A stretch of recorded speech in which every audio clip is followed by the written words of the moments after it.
do something you're very passionate about. And don't try to chase what is kind of the hot passion of the day. People say you have to have a lot of passion for what you're doing, and it's totally true. And the reason is because it's so hard that if you don't, any rational person would give up. It's really hard, and you have to do it over a sustained period of time. So if you don't love it, if you're not having fun doing it, and you don't really love it, you're going to give up. So just go and do it, try, learn from it. You'll fail at some things. That's a learning experience that you need so that you can take that on to the next experience. And don't let people who you may respect and who you believe know what they're talking about, don't let them tell you it can't be done. Because often they will tell you it can't be done, and it's just because they don't have the courage to try it. I think people that look for great ideas to make money, aren't nearly as successful as those who say, okay, what do I really love to do? What am I excited about? What do I know something about? What's kind of interesting and compelling? It's very rewarding when you work on something you think is going to make a big difference.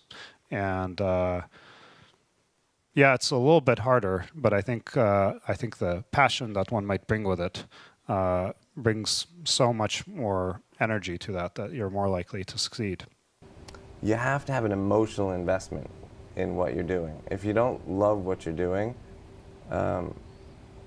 failure is pretty much guaranteed. Success is not guaranteed by any means, but failure is much more likely if you don't love what you're doing. If you know exactly what you want to be, you need to spend as much time with people that are actually that already. One of the things that I do is I question a lot of things. And you can do that in a good way and in a bad way, but hopefully if you try to get people to motivate why they're doing something and their way of thinking, the worst thing you can end up with is a situation where you get told, well, this is the way it's always been. Mm-hmm. That's the worst ever. That's a non-answer. Instead, ask yourself, given everything we have today, is there a way we can make this better? And so when we're coming up with ideas, we always ask ourselves, what kind of new market is this creating? And then also, what part of my day and what problem is it solving? And so I've gone as far as taking an entire catalog of my day from the moment I open my eyes and writing down every single thing I do. And then asking myself, is there something here? If you're not coming up with 10 ideas a day, that's why I have this thing. If I'm not filling up this page every single day, then my idea muscle will atrophy. And I started this in 2001, and I still do it every single day. You have to come up with ideas every single day, or the idea muscle atrophies. The good news is, after about 6 months of doing that, you're like a machine. People get surprised at how many ideas you could just have anywhere. But understand that naturally nobody is interested in your idea. The world could care less, and you have to persuade them, and you have to show that you're the one person out there that can do it. When it comes to changing the world, what I learned from Steve Jobs is, if you believe in a Macintosh, if you believe in iPhone, iPod, iPad, if you believe enough, then you will see it. Because other people will believe in it. Other people will create software. Other people will create products. So you need to foster the belief in what you are dreaming so that it becomes a reality, which is very different than saying, I don't expect anybody to believe it until I see it. You need people to believe it before they can see it. Don't necessarily think that you have to have the home run and the huge Apple computer on your first start. I spent a long time in my life with skills just building little devices for fun. For fun is one of the key things, because that drives you to think and think and think and make it better and better and better than you ever would if you're doing it for a company. Build things at first for yourself that you would want. For somebody aspiring to take things to the next level or to even surpass their wildest dreams, there's always going to have to be an element of luck, but I think more important is putting yourself in a business that can be ubiquitous, that really doesn't have limits. Because otherwise, there's always going to be a grind to it. But if the business, if it can't be something that you can visualize every business using or every consumer using, it's going to be tough to scale to be big enough or to have the perceived value. You want an idea about which you can say, I know it sounds like a bad idea, but here's specifically why it's actually a great one. You want to sound crazy, but you want to actually be right. Because when you're trying to differentiate, when you're trying to do something different, there's going to be that gut moment, that gut sense. Is this right? Is this not right? If you're not having doubt, you're not pushing the boundaries far enough. Don't think about how do I get big fast. That will happen if you actually build something super meaningful and super important. So don't think about, what is the quickest way to success? Think about what is the best way to building something important that the world really needs. This little idea explains why some organizations and some leaders are able to inspire where others aren't. Let me define the terms really quickly. Every single person, every single organization on the planet knows what they do, 100%. Some know how they do it, whether you call it your differentiating value proposition or your proprietary process or your USP. But very, very few people or organizations know why they do what they do. And by why, I don't mean to make a profit. That's a result. It's always a result. By why, I mean what's your purpose? What's your cause? What's your belief? Why does your organization exist? So when we see a kid with a lemonade stand, it's different than when we see a vending machine selling lemonade, even if it's exactly the same product, because the story around it is what people are paying for. So when I meet small business people, all I ask them is not what's their balance sheet, but what's their story. Why should I pick you? Why do I care about what you're doing? And if you start giving me all this inside baseball statistics about why you're 2% better than some other competitor, I'm already glazed over, because that's not part of the way I see the world. That I have to want this to exist in the world. I have to not, so it's a similar rule, just say, if this was successful and I had nothing and I was not involved and I got no money off it or would I want it to do well? And that's a great check, I think, to know if you really feel good about the idea and can be passionate about it. One of the things I advise entrepreneurs to do is when you have an idea, a classic entrepreneurial impulse is to hold the idea close to you and not go tell people because, the idea is so special. Right. That's almost always a mistake. Go talk to Why is that a mistake? Yeah. It's a mistake because your actual real competitive advantage is not that you have this idea that you have locked away in your closet, which may or may not be accurate and you have no idea which it is. Your actual competitive advantage is if you're assembling the intelligence around, does this idea work? What is the right teams? What is the right learnings?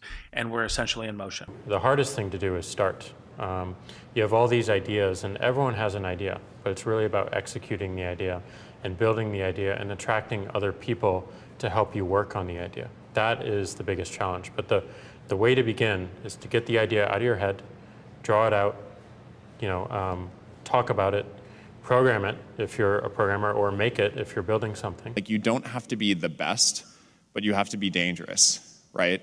You have to learn just enough to be dangerous, to build an idea, concept it, and show it to the world. And then it turns out there are lots of other people, including all 170 employees that work at Instagram, who are much better at doing all that stuff than I am. But you need to find people who can, be drawn to the idea that you build, and then they end up taking it and making it even better. One way to conceptualize what makes a good product is, good engineering is part of it, good design is part of it, but really it's, one way I think about it is, at least, is maximizing the probability that someone shows up at the front door of, your store or your website or whatever it is and ends up with a solved problem. And oftentimes the best methodology is to start with the perfect experience with just one person, get that right, and then figure out how to scale something great. Instead of scaling something not so great and then trying to improve it, that's really hard to do. And so I think when you are starting a new business, you don't want to go after giant markets, you want to go after small markets, and you want to take over those markets quickly. Constantly seek criticism. Yeah.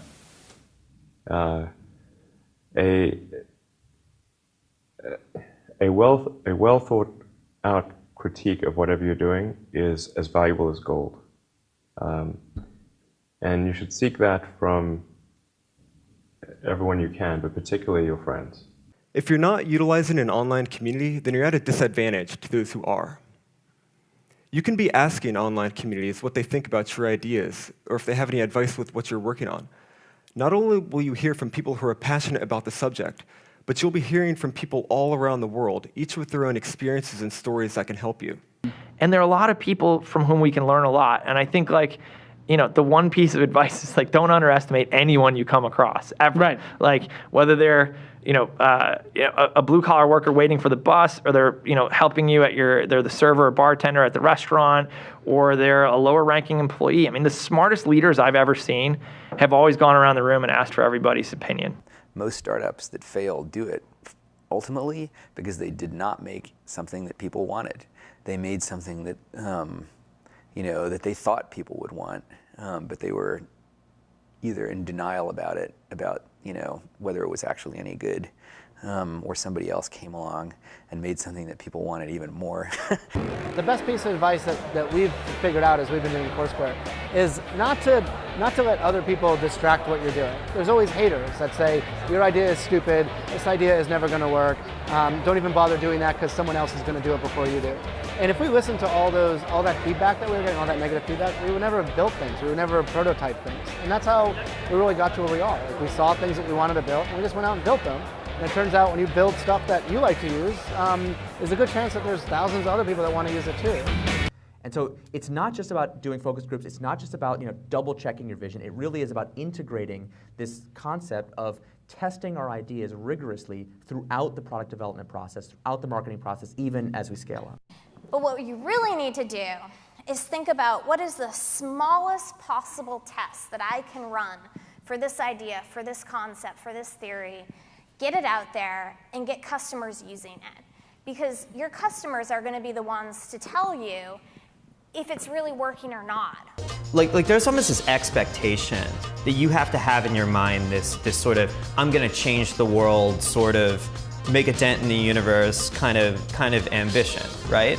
But it's actually okay early on to just kind of solve small problems in layers until you actually get to a point where you have the capacity to do that. What this all comes down to is doing something exceptional for your users, whether it's in community, whether it's in connection, or whether it's in design.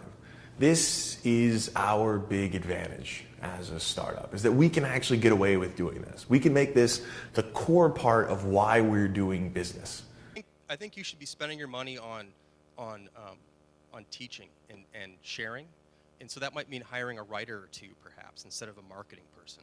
You know, and start writing and start getting people to listen to what you're saying. You can't talk about yourself all the time because no one's going to come back for that, but you have to talk about things that are relevant to your industry or ideas that you have, and start to build that audience up. I do think that one thing that's important is, especially if you're a founder or a technical founder, is to realize that you can't do everything, and even if you can, you shouldn't. You should find a great partner no matter what it is that you're doing, and you should look for someone who is very high intelligence, very high energy, and very high integrity. And you need all three of those, and you can't compromise on any one of them.